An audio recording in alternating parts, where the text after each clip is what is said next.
بسم اللہ الرحمن الرحیم۔ ساتھ ایک اور بات عرض ہوئی، ہر ظاہر کے پیچھے ایک باطن ہے۔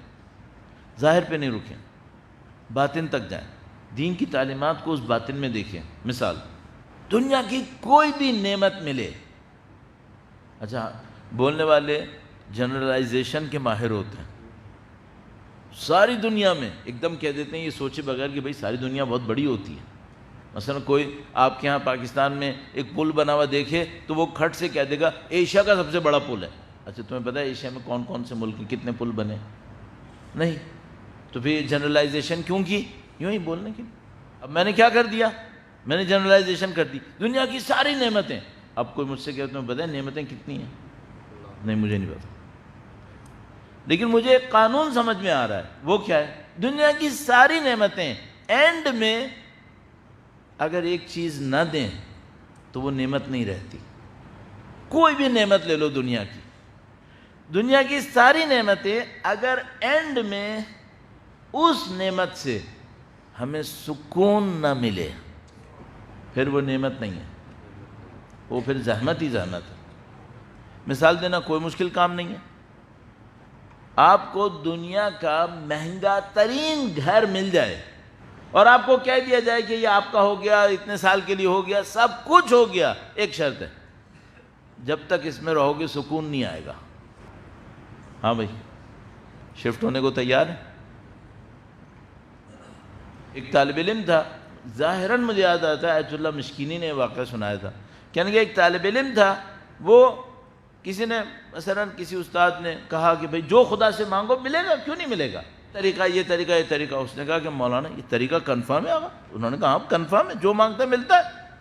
وہ گیا، ایک دعا کے پیچھے پڑ گیا، ایک دعا کے پیچھے پڑ گیا، پھر آ کر اپنے استاد سے کہا استاد میں نے آپ کی بات سمجھ لی ہے، میں اس کو استعمال کر رہا ہوں، میری ایک دعا ہے، مجھے وہ دعا چاہیے۔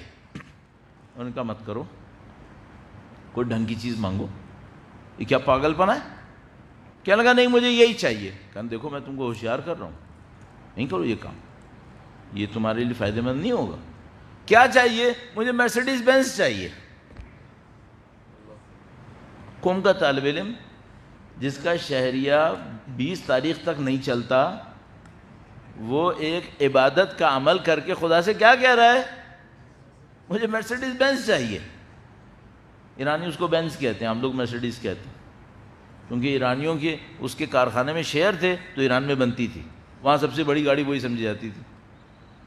اس نے کہا مجھے چاہیے۔ اب ان کا استاد سمجھا رہا ہے بیوقوف انسان، تمہیں مانگنا ہے کوئی معنویت مانگو، کوئی نماز شب مانگو، کوئی اولاد صالح مانگو، کوئی خدمت مانگو، یہ کیا مانگتے ہو تم؟ کہنے لگا نہیں مجھے یہ چاہیے۔ کہنے لگا ٹھیک ہے پھر انجام تم ہی دیکھنا۔ انہوں نے یہ بتایا ایک ایکسیڈنٹ میں اپنے اہل خانہ سمیت فوت ہوا اسی گاڑی میں۔ ہاں بھائی مرسیڈیز بینز چاہیے؟ کس احمق کو چاہیے؟ دنیا کی جتنی بھی نعمتیں چاہیے ہوتی ہیں کس لیے چاہیے ہوتی ہیں؟ مثلا ممکن ہے ابھی میں تو سکون کہا نا، ممکن ہے یہاں پہ وہ بچہ بیٹھا ہو کہنے لگا مولانا سکون نہیں، مجھے مزہ چاہیے۔ مزے کے پیچھے کیا ملتا ہے؟ سیٹسفیکشن۔ اس سیٹسفیکشن کو ہم اردو میں کہتے ہیں سکون، آپ اسے کچھ اور کہہ لو، اطمینان بول لو۔ ہر مزے کے بعد کیا ملتا ہے؟ ایک سکون آتا ہے، یہ ہو گیا الحمدللہ۔ البتہ کچھ مزے ایسے ہوتے ہیں جو دور سے دیکھنے میں پہاڑ لگتے ہیں، جب انسان لے لیتا کہتا ہے لو بھائی، اس کے بعد بھی سکون نہیں ملا۔ یقین مانو دنیا کی تقریباً، اب میں احتیاط کر رہا ہوں، تقریباً کہہ رہا ہوں، تقریباً ساری نعمتوں کے ساتھ یہی ہوتا ہے۔ دور سے دیکھتے ہو لگتا ہے یہ اگر مل گئی نا او ہو، اور جب مل جاتی ہے تو انسان کہتا ہے یہ تھا جس کے لیے میں نے یہ سر مارا تھا۔ اور اس میں آج کے زمانے میں سر فہرست یہ جو سب گرین کارڈ کے پیچھے بھاگ رہے ہو نا، ویزوں کے پیچھے اور نیشنلٹیز کے پیچھے بھاگ رہے ہو، یقین مانو ایک موقع پہ پچھتاؤ گے۔ یہ نہیں کہو گے کہ یہ تھا، نہیں کہو گے یہ کیا بلا تھی، یہ کہو گے۔ تو جو بھی اس موڈ میں ہے، اور یہاں تو ایسے تو یہ تو بحریہ ٹاؤن ہے، یہاں تو تقریباً ہر آدمی موڈ میں بیٹھا ہوگا، اس کی سوچ سمجھ کے کرنا، ابھی بول رہا ہوں سوچ سمجھ کے کرنا، بعد میں پچھتانا پڑے گا۔ دنیا کی ہر نعمت کے پیچھے سکون چاہیے۔ اچھا اب میں ایک بات پوچھتا ہوں، ایک سکون کا ظاہر ہے ایک سکون کا باطن ہے. اگر مجھے ظاہر کا سکون چاہیے، پیسہ چاہیے، طاقت چاہیے، شہرت چاہیے، اور خدا کا دین ایک دفعہ بھی مجھ سے یہ نہیں کہتا تم زندگی گزارو پیسے کے لیے، طاقت کے لیے، شہرت کے لیے. صحیح ہے؟ کبھی کوئی روایت ملی جس نے کہا کہ تمہاری زندگی کا مقصد پیسہ کمانا ہے؟ نہیں. کوئی روایت ملی تمہاری زندگی کا مقصد طاقتور ہونا ہے؟ مقصد نہیں. تو خدا کو مجھے سکون تک نہیں پہنچانا. اس کا مطلب کیا ہے؟ اس کا مطلب کہہ رہا ہے خدا کے ظاہر سکون دولت، طاقت اور شہرت سے ہے، لیکن میں تمہیں ایک ایسا سکون بتاؤں گا جو اس کے بغیر بھی ہے. اب میں خدا سے پوچھتا ہوں، خدایا کون سا سکون ڈیوریبل ہے؟ کون سے سکون میں ڈیپتھ ہے؟ کون سے سکون میں پائیداری ہے؟ دولت، طاقت، شہرت، یا وہ جو اللہ کے دین کی طرف سے آئے گا؟ اب آپ خود جانتے ہو میں کیا جواب دوں آپ کی طرف سے. ظاہر ہے کہ جو خدا کے دین کی طرف سے آئے گا. کیوں؟ یہ جو دنیا کے سکون ہوں گے ان سب کے پیچھے ایک مشکل لگی ہوئی ہے، لیکن جو خدا کے سکون حاصل کرنے کا راستہ ہے وہ اتنا بڑا کارنامہ کرتا ہے کہ ابو ذر غریب کو صاحب زر بناتا ہے. ابو ذر اس کے پاس زر ہے ہی نہیں، اس کو بناتا ہے صاحب زر. صحیح ہے؟ یہ کہیں اور سے سکون لاتا ہے. یہ سکون کہاں سے لاتا ہے؟ اگر آپ کو اور مجھے یہ چیزیں سمجھ میں آ جائے نا کہ ظاہر کے پیچھے باطن کیا ہے، البتہ ظاہر ہے کوشش کریں خدا سمجھائے گا، تو ہم لوگ ایسے فارمولاز تک پہنچ جائیں گے انشاءاللہ جن کی خاطر ہمیں اپنے آپ کو دنیا میں ملوث ہونے کا مطلب ایسے تو مشغول ہونا ہے، لیکن ملوث میں عربی کا مطلب ہوتا ہے گندا کرنا. لوس یعنی گندگی، بے لوس یعنی کسی بری نیت کے بغیر، بے لوس. تو ملوث ہونے کا مطلب کیا ہوتا ہے؟ گندگی میں اپنے آپ کو ڈالنا.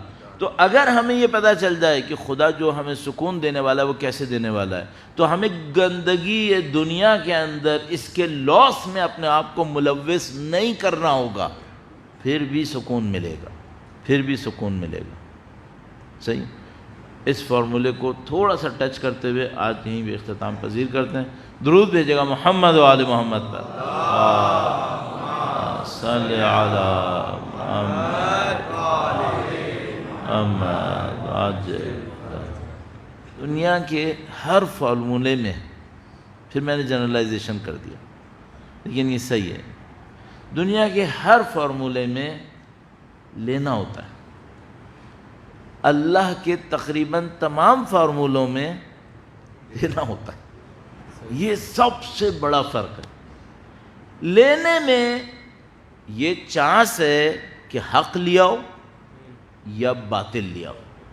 دینے میں یہ چانس تقریباً ختم ہے کہ باطل دیاؤ. حق ہی دے گا. اب مجھے سکون چاہیے تو سکون کہاں سے لوں؟ اگر دنیا میں ہوا تو دولت لینی ہے، شہرت لینی ہے، طاقت لینی ہے، اور کسی کو محروم کرنا ہے. دیکھ لو دنیا میں 2% کے پاس جو ویلتھ ہے وہ تقریباً 80% کے پاس نہیں ہے. 2% کے پاس، ان 2% کے پاس 80% لوگوں کے برابر یا اس سے زیادہ پیسہ ہے جنہوں نے سب کا لیا ہے نا بالآخر. یہ ہوتا ہے. اچھا شہرت، 24 کروڑ انسانوں کی ایک آبادی کے اندر اگر کوئی مشہور ہوا ہے تو کتنے مشہور ہوں گے؟ 24 کروڑ، کچھ باقی نہیں ہوں گے. تو وہ حسرت سے دیکھتے رہیں گے یہ سیلیبریٹی بن گیا ہے اور میں ابھی تک. اس کا مطلب ہے دنیا کے ہر فارمولے میں مجھے لینا ہے بلکہ چھیننا ہے اور کسی کو محرومیت کا احساس دینا ہے.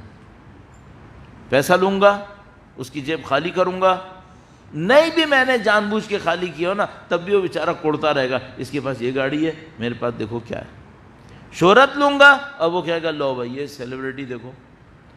طاقت دوں گا تو کہے گا واہ بھائی. اس کے بعد دیکھو ذرا, کسی کو مجھے احساس دلانا ہے کہ تیرے پاس نہیں ہے. خدا کے فارمولہ کیا کرتا ہے؟ خدا کا فارمولہ کہتا ہے دو تم, تمہیں میں دوں گا. کیا سبحان تمہیں میں دوں گا. اب مجھے کس سے لینا ہے؟ یا اللہ.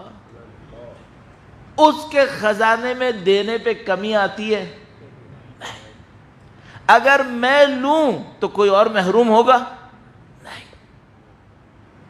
کھرے عرض پہ سارے لوگوں کو سب کچھ دے دے, اس کے خزانے قدرت میں کوئی کمی نہیں آئے گی. کتنا اچھا گیم ہے جس میں آپ کو گولڈ میڈل لینے کے لیے سب کو میڈل دینا ہوتا ہے, نہ کہ گولڈ میڈل ایک آدمی لے گا باقی سب دیکھیں گے اس کو گولڈ میڈل ملا ہے. اس گیم میں کیوں نہیں آتے لوگ؟ اس گیم میں کیوں نہیں آتے؟ یقین نہیں ہے, یقین نہیں ہے. ہمیں دین یہ کہہ رہا ہے تمہیں سکون چاہیے. خداوند متعال فرماتا ہے مجھ پہ اعتماد کرو, مجھ پہ اعتماد کرو, میری خاطر دو, پھر دیکھو تمہیں سکون ملے گا یا نہیں ملے گا. اب لوگ ڈرگز سے سکون لینا چاہتے ہیں. کیوں؟ دولت, طاقت, شہرت کا گیم ختم ہو گیا ان کے لیے, کہ تھک چکے ہیں, ان کو اس میں نہیں ملا سکون. مہنگی مہنگی ڈرگز جو ہمارے اور آپ کے سال سال کے خرچے کے برابر ہوگی, رات میں پھونک دیتے ہیں. کس لیے؟ سکون چاہیے. تو جو اتنی تم نے دولت کمائی تھی, بلینر تھے تمہیں اتنی شہرت ملی تھی, کروڑوں لوگ تمہیں جانتے تھے, تو وہ کہتے ہیں صحیح ہے, ختم ہو جاتا ہے, اس کا فائدہ نہیں ہوتا. آخر میں ڈرگز سے مرتے ہیں. ایک ایک دن میں 300 لوگ امریکہ میں اس کے اوور ڈوز سے مر رہے ہیں. مہنگی مہنگی, اتنی مہنگی, میں نے عرض کیا میں جیسے آدمی کو تو سال بھر کا خرچہ وہ ایک رات میں پیتا ہے. صحیح ہے. اس کا مطلب یہ فارمولے کا ناکام ہونا بالکل کلیئر ہے. اور آپ اور میں وہ ہیں جس کے پاس صحیح فارمولہ ہے, اس کو یقین نہیں ہے, اس کو یقین نہیں. اب ہمیں دیکھنا ہے یقین کیسے لانا. اس کا خلاصہ کیا ہوا؟ آخری جملہ, کسی کو سکون دے کے دیکھو, کسی کو سکون دو اور پھر دیکھو کہ آپ کو سکون ملا یا نہیں ملا. آسان ترین راستہ ہی. کسی کو عزت دو, عزت دو, سکون دو, خوشی دو, ہاں, پھر خدا پہ چھوڑو. میری طرح یہاں بیٹھ کے نہیں بولنا ورنہ ضائع ہو جائے گا. ہم لوگ بول دیتے ہیں, باقی اللہ مالک ہے کہ بچے گا نہیں بچے گا, لیکن بولنے پہ ضائع ہوتا ہے. تو آپ اور میں کیا کریں؟ میرا جیسا آدمی کیا کرے جس کو بولنا بھی ہے, کچھ بولے اور کچھ نہ بولے. شب جمعہ تو نہیں ہے آج, شعر پڑھنا مکروہ نہیں ہے. مولانا جلال الدین رومی نے کہا تھا ہر کرا اسرار حق آموختند, مہر کردن و دہن را دوختند. جس کو بھی حق نے اپنے راز سکھائے اس کے منہ پر ایک مہر لگائی اور اس کے لبوں کو سی دیا. اس لیے یہ آیت اللہ بہجت جیسے لوگ خاموشی سے مرتے ہیں. یہ لوگ اس لیے خاموشی سے مرتے ہیں. یہ ہماری طرح چلا چلا کے نہیں مرتے, خاموشی سے مرتے. ہر کھرا اسرار حق آموختن, مہر کردن و دہن را دوختن, سی دیا. ان کے پیچھے سینکڑوں ہیں جو آغا بہجت کی جیسی شہرت کے 10% پہ بھی نہیں پہنچے اور اپنے ہونٹوں کو سلے سلے دنیا سے رخصت ہوئے, لیکن ابھی بھی اثر دے رہے,